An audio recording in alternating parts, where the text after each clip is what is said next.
کچھ زخم ایسے ہوتے ہیں جو فرد کو براہ راست لگے بغیر بھی اس کی زندگی پر گہرا اثر چھوڑ دیتے ہیں۔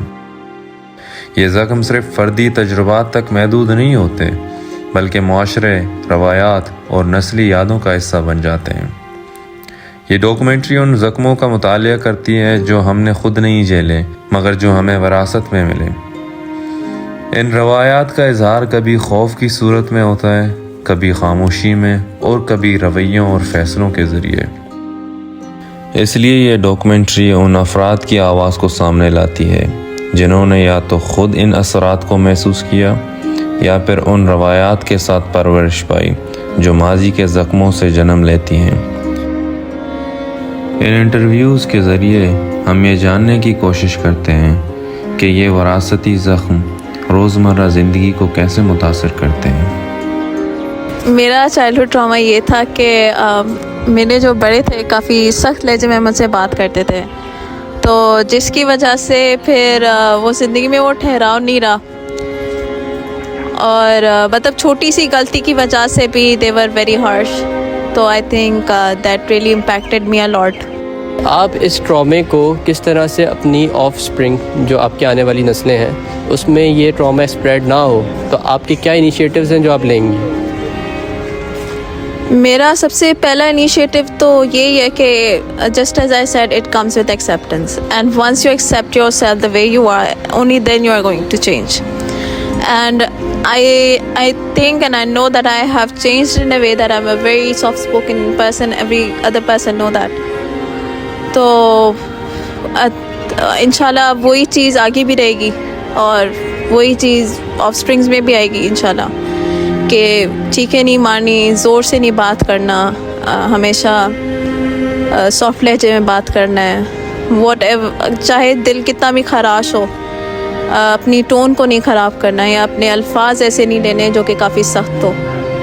تو آئی تھنک یہ چیز ہے میرے اندر، لیکن جتنی بھی ہے نا وہ انشاءاللہ it's gonna come to zero one day, and that day should come before the offsprings and all.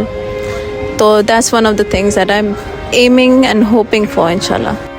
ان گفتگوؤں سے یہ واضح ہوتا ہے کہ وراثتی زخم ہمیشہ واضح نظر نہیں آتے، کبھی یہ روایات میں چھپے ہوتے ہیں، کبھی خاموشی میں، اور کبھی ایسے خوف میں جس کا سبب فرد خود بھی واضح طور پر بیان نہیں کر پاتا۔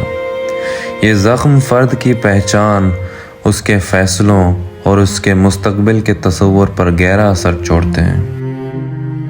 چائلڈہڈ یا انٹر جنریشنل ٹراما ہوتا ہے، یہ ہر ایک کی زندگی میں ہوتا ہے، کوئی نہ کوئی ایسی چیز ہوتی ہے جو اس کے دماغ میں رہ جاتی ہے، اور اس کی جو تھرو آؤٹ جو اس کی ایکٹیویٹیز رہتی ہیں جو زندگی میں، وہ کہیں نہ کہیں اس کا عکس جو ہے وہ آتا ہے۔ From what I experienced in my past, that there were some teachers who were not supportive or who were not appreciative of us as students، کہ کبھی اسٹوڈنٹس کو ٹونٹ کر دیتے ہیں یا اسٹوڈنٹس کی کیپیبلٹیز کے اوپر بات اٹھاتے ہیں، یا اسٹوڈنٹس کے ساتھ بالکل ایسا رہا کرتے تھے جیسے کہ دو الگ مخلوقات ہیں، تو کوئی ایسا کنیکشن ٹیچر کے ساتھ بلڈ نہیں ہوتا تھا۔ سو when I became a teacher، میرا گول ہمیشہ سے یہ رہا کہ میں اسٹوڈنٹس کے ساتھ اس طریقے سے کنیکٹ کروں یا اسٹوڈنٹس کو اس طریقے سے لے کے چلوں کہ ان کو کبھی ٹیچر کو اپروچ کرنے میں گھبراہٹ نہ فیل ہو، کہ اگر ان کو کوئی بات ڈسکس کرنی ہے یا ان کی کیپیبلٹیز میں کوئی کمی آ رہی ہے یا ان کی لرننگ میں کوئی کمی آ رہی ہے باقی کلاس سے، سو دے ڈو ناٹ فیل کہ ادھر یہ کوئی بیریئر ہے۔ جو چائلڈہڈ ٹراما ہوتا ہے وہ اوبیسلی بچے ایکسپیرینسز ابزارب کر لیتے ہیں۔ کئی دفعہ بچے ہوتے ہیں وہ کہتے ہیں کہ یار اگر میں بڑا ہوں گا، میں جیسے کبھی جیسے لڑکے کہہ کے کہ اگر میں باپ بنوں گا، یا لڑکیاں کہیں گی میں اگر ماں بنوں گی تو میں کبھی بھی اس طرح نہیں بہیو کروں گی جس طرح میری مدر یا میرے فادر نے بہیو کیا ہے۔ اینڈ اٹ کین گو ادھر اپوزٹ وے ایز ویل، جیسے ایک لڑکا ہوگا اپنی ماں کو دیکھے گا کس طرح she has been raising them, تو اسی طرح کہے گا کہ یار میں ایسا ماں باپ نہیں بنوں گا، ٹھیک ہے۔ تو بٹ یہ چیز وہ بھول جاتے ہیں کہ وہ ایکسپیرینسز ان کے اندر انہیریٹ ہو جاتے ہیں، ان کے انکانشیس میں وہ چلے جاتے ہیں۔ انکانشیس بیسکلی مینس کہ anything that you do you are not aware that the reason behind why you are doing it. اب انفارچونیٹ سی بات یہ ہے کہ it's depends on the wound, the psychological wound. ایک بچہ جو ہے جو they have experience, if that psychological wound is very deep تو آبویسلی وہ چیز اس کے بارے میں اویئر تو ہو سکتے ہیں، مائنڈفل تو ہو سکتے ہیں، بٹ اس کو اکیلے نہیں ڈیل کر پائیں گے. They need to take that decision کہ ٹو گیٹ پروفیشنل ہیلپ. تو اس کے لیے ایک فیسیلیٹیٹر کا ہونا to guide you through that بہت ضروری ہوتا ہے.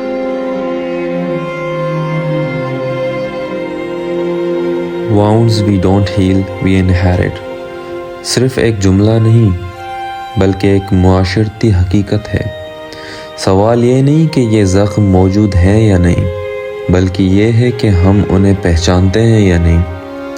کیونکہ جب تک زخم کو تسلیم نہ کیا جائے شفا کا سفر شروع ہی نہیں ہوتا. شاید اصل ذمہ داری یہی ہے کہ ہم وراثت میں ملنے والے درد کو آگے منتقل کرنے کے بجائے اسے سمجھنے اور روکنے کی کوشش کریں.